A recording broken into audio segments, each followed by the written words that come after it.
Love it or hate it, Nintendo's Pro Controller has been the baseline for full-size Switch controllers since launch. Plenty of third-party controllers still come in far below that baseline and likely aren't worth your time. However, plenty other third-party controllers have also offered better buttons, more on-device features, and higher customizability for a much lower price point. While I wouldn't shy anyone away from a Pro Controller for their Switch 1 these days, I'd be quicker to recommend checking out something from companies like 8-Bit Do. Fortunately, that has changed a bit with the Switch 2.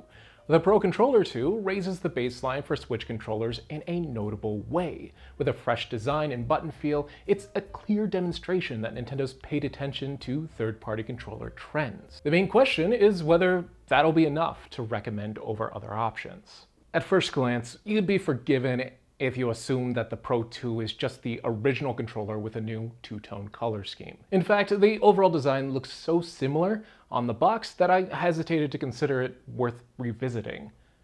Yet, pick one up for yourself and you'll immediately feel the difference. The Pro 1's textured plastic has been replaced with possibly the softest material I've ever felt on a controller. It's completely smooth and pleasant against my skin. Each grip has likewise been replaced with a completely different shape. Now they're a bit more rounded toward the ends. May not seem like much at first, but the wider shape allows my fingers to stay a little bit more relaxed, a little bit more open. Unlike the Wii U Pro or Pro 1, this controller feels contoured to actually fit in a hand. They've also redistributed the bulk of the controller's weight to the ends of the grips. This allows the controller to naturally rest back in my palms, requiring less effort to keep upright and feeling much more natural to hold. All things considered, it rivals the Stadia controller for the most comfortable controller I've used to date.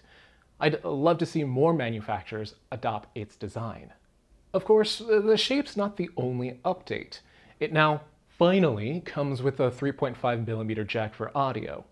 It's been standard on PlayStation and Xbox controllers for well over a decade, and I'm very happy to see it here. Though its main purpose is to service the new game chat feature, whose button is difficult to hit by accident, but still very prominent.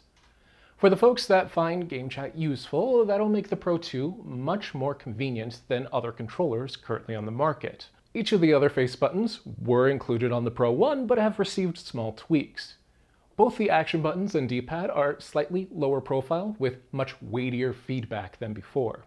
The rubber underneath feels incredibly springy and definitive, light but purposeful. Fans of clicky buttons will still likely want to look elsewhere, but by contrast, those wanting a quiet controller with plenty of substance will find a lot to love here.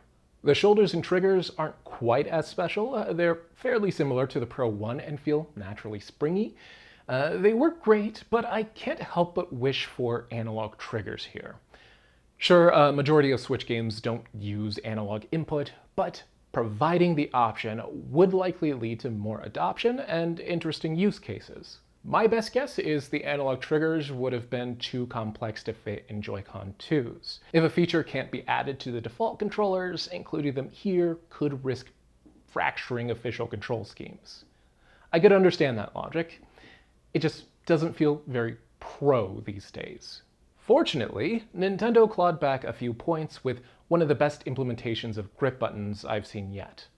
They're almost flush with the actual controller grips, making them difficult to hit by accident, and having just the right amount of travel to feel purposeful. Now, I typically don't use grip buttons on controllers. They're typically some combination of unnecessary and too burdensome to program correctly.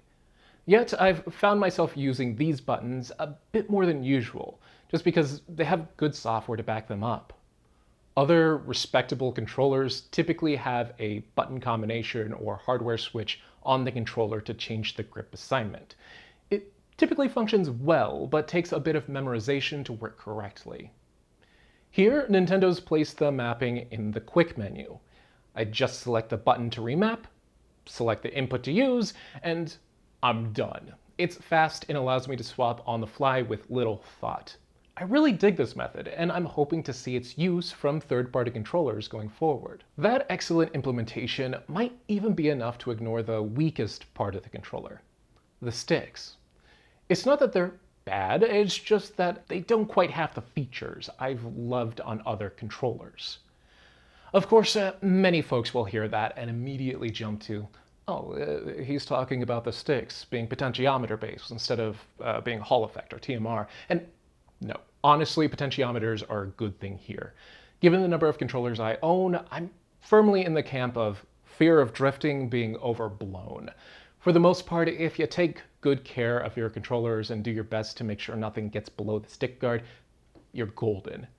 I've also used far too many Hall effect sticks that lack a good amount of resistance out of the box. Potentiometers have more consistently been smooth in motion with enough resistance to provide the tactile feedback needed for fine movements, as is the case with the Pro 2. So yeah, definitely don't believe folks who want you to firmly believe in one technology over another. Implementation always matters more than specs. My main gripes about the sticks are more so in the materials than anything else. While the stick gates feel generally good to bash the sticks against, I worry a bit about the plastic wearing down over time. Metal sheaths around sticks have become commonplace to reduce stick wear as it rubs against the gates. While I've yet to have a stick break from abrasion, not having huge gouges in plastic is always more aesthetically appealing. I'm also not a huge fan of the stick caps here. It's a similar problem I had to the Joy-Con 2 stick caps. There's enough resistance and movement going on that my thumbs eventually want to slide around on the stick. Adding a bit of texture to the rim or center of the caps would have gone a long way. Given the amount of detail Nintendo's provided to other parts of the controller, it kind of sucks to see a little less polish here. Even with those minor gripes, I've really enjoyed playing games with the Pro Controller too. The comfort of the grips are hard to beat, and the tactility of the buttons feels excellent for Switch 2 games. Rumble also feels a bit more nuanced here. There's a great moment in the intro of the Wild Hearts S demo where the player character's walking over some gravel and the haptics felt like tiny rocks bumping against my fingers. Sony's DualSense controllers definitely provide much finer haptics than I've experienced on any of Nintendo's controllers. However, that experience with Wild Hearts S is probably the best use case for HD Rumble I've felt yet outside first-party games, and really demonstrates what the tech can provide. I'd love it if more cross-platform games that also utilize DualSense haptics could just convert that experience to HD Rumble 2. The controllers can clearly handle it. Beyond that update, motion controls feel a little more precise than before, and Amiibo support makes a return. All around, it's an excellent controller for Switch 2 that feels very much like a Pro version of the Joy-Con 2s. Which brings us to the ultimate question. Should you buy the Switch 2 Pro controller? And at the moment, I'd actually recommend considering it. The upgraded controller comfort, haptics, and buttons all feel a head above what I've experienced from third-party Switch controllers thus far. Nintendo made upgrades in the right places, and they were far more successful than they had any right to be.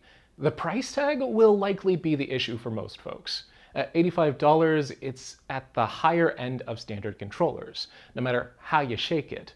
If your main focus is getting a first-party controller with guaranteed features and connectivity, the Pro 1 still exists for $70 if you don't have one already.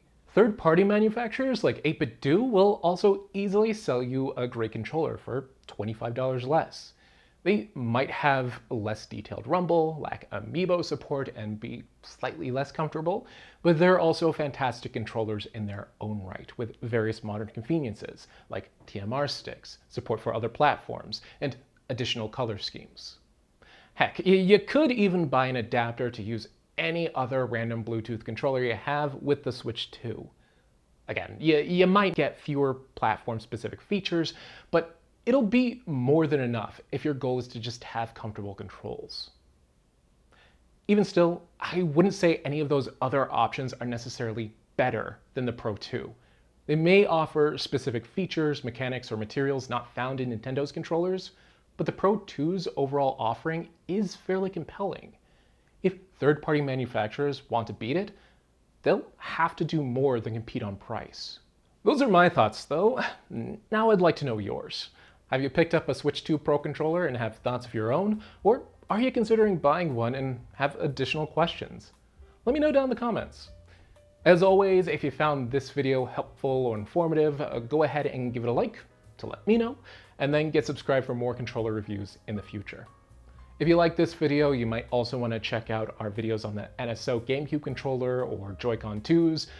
I'm personally a huge fan of the controller quality Nintendo's put on offer with the Switch 2's launch, and hope to see them push even further over the years. That's going to be all for this video, though. Thank you so much for watching all the way until the end. Until next time, catch you later.